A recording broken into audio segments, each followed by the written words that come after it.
Iniciamos en clave mediática para conocer la actualidad que hace noticia en América y el mundo, y también hacemos un análisis a la realidad que intentan reflejar los diarios, portales, las redes sociales y también los diversos y variados canales de comunicación. Vamos a empezar, por supuesto, con las portadas y arranquemos con la de últimas noticias, con el titular principal citando la frase de Nicolás Maduro. Vivimos una segunda ola de liberación en la región, dice el presidente Nicolás Maduro al resaltar el despertar de los liderazgos progresistas. Y esto lo hizo a propósito de lo que se menciona en la nota de un nuevo monumento a San Martín. El mandatario nacional habló en la clausura del Coloquio Internacional Bolívar y San Martín, bicentenario de la entrevista de Guayaquil. Fue un momento histórico único como de película, un encuentro lleno de luces y brillo, expresó Maduro sobre la reunión de los libertadores. Y abajo se ve efectivamente la fotografía. Reinauguran más bien la Plaza San Martín, no es el monumento, es la Plaza San Martín, me corrijo ahí. Por supuesto es un importante evento que da cuenta de aquella reunión que, bueno, siempre causará sorpresa e interrogación absoluta qué pasó ahí. Pero bueno, es un punto muy importante. Hace 200 años se juntaron San Martín y Bolívar en Guayaquil. Pasamos a la hora de Ecuador. El diario ecuatoriano destaca compra de medicinas a contrarreloj. Veamos cómo justifican lo que no pueden hacer en este gobierno por más que se declare la emergencia en el sector de la salud. El 22 de agosto del año 2022 termina la emergencia en el sistema de salud pública que obliga a los laboratorios a entregar fármacos de manera inmediata a los hospitales. El Ministerio de Salud Pública sigue buscando proveedores para los 475 medicamentos que faltan. El 5 de agosto se externalizan las farmacias en Quito. Eso de se externalizan ya para algunos es tan sospechoso de un gran negociado, es decir, los hospitales públicos no pueden abastecer de medicamentos a sus propios pacientes, entonces les mandan a las farmacias, a las cadenas de farmacias que sospechosamente algunas tienen cierta relación con el vicepresidente de la República, el señor Alfredo Borrero. Qué coincidencia que este gobierno, que tiene un vicepresidente médico vinculado a ciertos sectores de la comercialización de los medicamentos, externaliza, es decir, saca de los hospitales la venta de las medicinas. Qué sospechoso, qué raro que este gobierno, que además está ahora señalado por sus propios seguidores como con casos de corrupción, ahora esto lo camufla con externalización.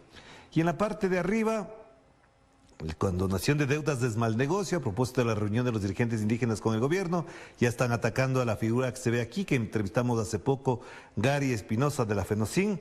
Y acá los periodistas piden el veto total de la ley de comunicación. ¿Cuáles periodistas? Nosotros no somos parte de esto, soy ecuatoriano, periodista de acá. Yo no he pedido que veten la ley de comunicación. ¿Por qué se toman el nombre de todos los periodistas? Digan con claridad, nosotros los periodistas que estamos con el gobierno queremos que se vete la ley que garantiza los derechos a los ciudadanos y controla y regula al periodismo fantoche, fascista, sicario y el periodismo basura. Díganlo con claridad y ahí nos podemos entender mejor. Pero no se tomen el nombre de todos los periodistas ecuatorianos porque eso no es cierto. Así es. Vámonos hasta Panamá. Allá sigue todavía el diálogo entre el presidente Laurentino Cortizo y la mesa de negociaciones. El titular principal que dice, Cortizo le pide a los docentes volver a clases. La mesa de negociación y de diálogo entra en el debate de los medicamentos, lo que ya hemos dicho. Imagínense cómo estará Panamá, cómo estará Ecuador, que en los debates de la ciudadanía e incluso de los medios entra el tema de los medicamentos. ¿Usted se puede imaginar que un país esté discutiendo si tiene o no tiene medicamentos, si están baratos o están caros, cuando se supone que eso es lo básico, lo fundamental? Pero bueno, ahí tienen ustedes. ¿Qué dice la nota además de la Estrella de Panamá? El presidente de la República, Laurentino Cortizo, solicitó a los docentes desistir de la paralización de las clases que ya cumple 4 semanas. El mandatario se reunió con el arzobispo José Domingo Ulloa, quien reiteró que en esta fase no habrá más sectores. El diálogo agotó el tema de los combustibles y entró a discutir lo relacionado con el precio de las medicinas. Y esto de que no habrá más sectores tiene que ver con que efectivamente los empresarios quisieron entrar en esta mesa de negociaciones, plantearon, pero fíjese que el mismo diario en la parte inferior destaca aquí, entre el 24,3 y el 33,7% de los microempresarios viven en condiciones de pobreza. Si los microempresarios están en condiciones de pobreza, pero no sea que alude entre el 24 y el 33% de los microempresarios, debe ser el porcentaje general, es decir, una tercera parte de los microempresarios vive en condiciones de pobreza, es que este país está muy mal, muy mal. Si los microempresarios están en condiciones de pobreza, es que algo ya no está bien en este país. Pasamos a la tercera de Chile. No hay mayores novedades en cuanto a lo que se está debatiendo constantemente en Chile. Seguramente vamos a ver más adelante un tuit, un video donde se dice que incluso algunos sectores quieren mantener la constitución pinochetista a sangre y fuego.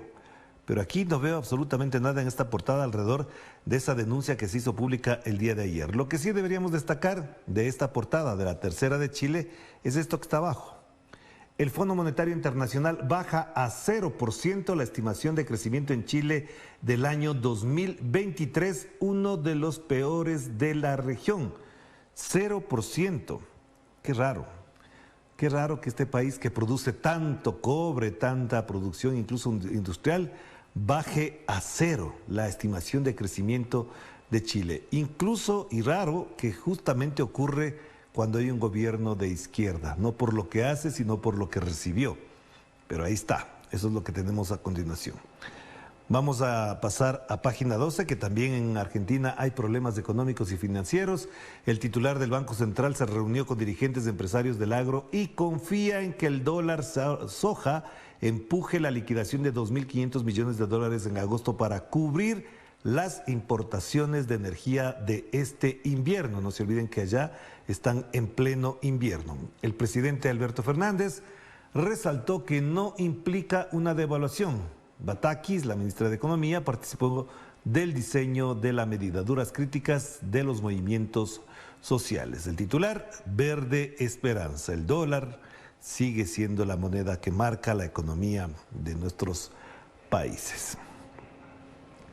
Empecemos con los portales informativos. A propósito del accidente de tránsito que dejó más de 10 muertos en Nicaragua, el titular principal de Telesur en su portal principal. La Policía Nacional de Nicaragua señaló que el jueves dará a conocer, es decir, el día de hoy, un informe más detallado del lamentable accidente de tránsito. En el costado derecho, más información a propósito del diálogo en Panamá, la fotografía. Indepaz, el Instituto de Paz de Colombia, pide solidaridad contra los ataques a policías colombianos a propósito de lo que dijimos que ocurrió el día de ayer. Y en Corea del Norte afirmó estar listo para un conflicto con Estados Unidos. Pasemos.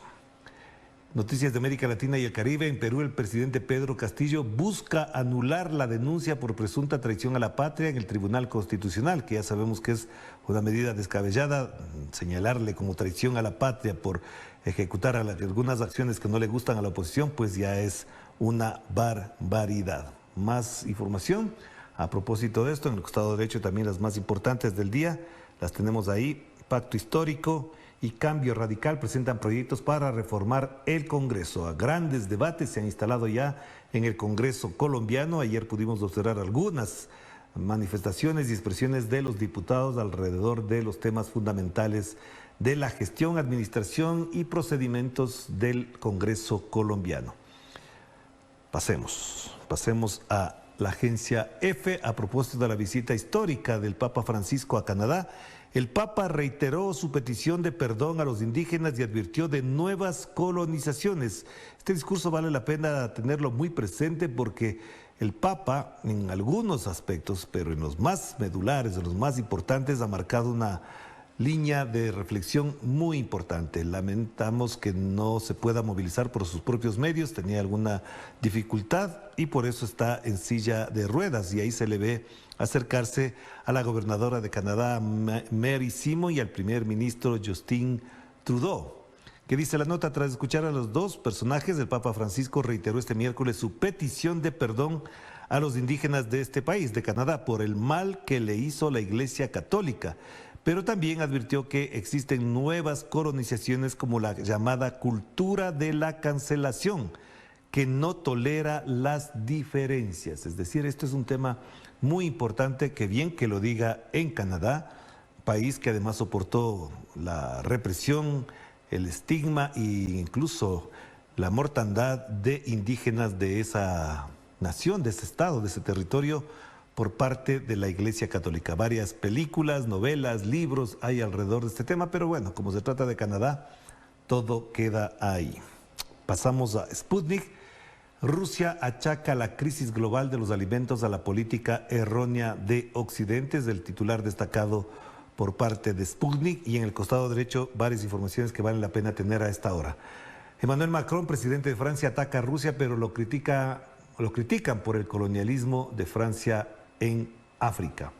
Y supremacismo blanco, masculinidad y marketing, así es el negocio de las armas en Estados Unidos. Esta es una nota que vale la pena leer. Y las fotos de Zelensky son una falta de respeto a las víctimas del conflicto de Ucrania. No se olviden que hizo una sesión de fotos con su esposa, prácticamente como un divo de Hollywood, tomándose fotos en medio de un conflicto mortal, donde sus propios conciudadanos le han criticado por estar exhibiéndose en calidad de divo de la farándula mundial. Vamos a hacer la primera pausa, enseguida volvemos.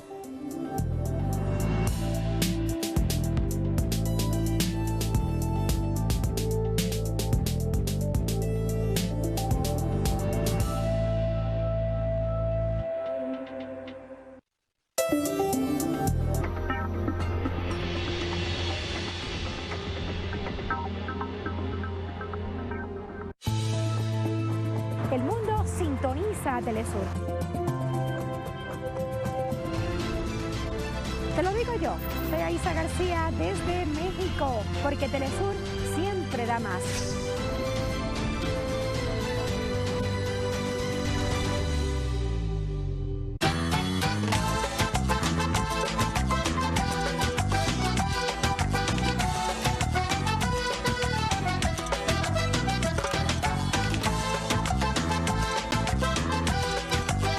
Verdades, sábado por Telesur. Somos una herramienta de poder para los pueblos. Un medio, una pantalla, un portavoz. Que enaltece la historia latinoamericana.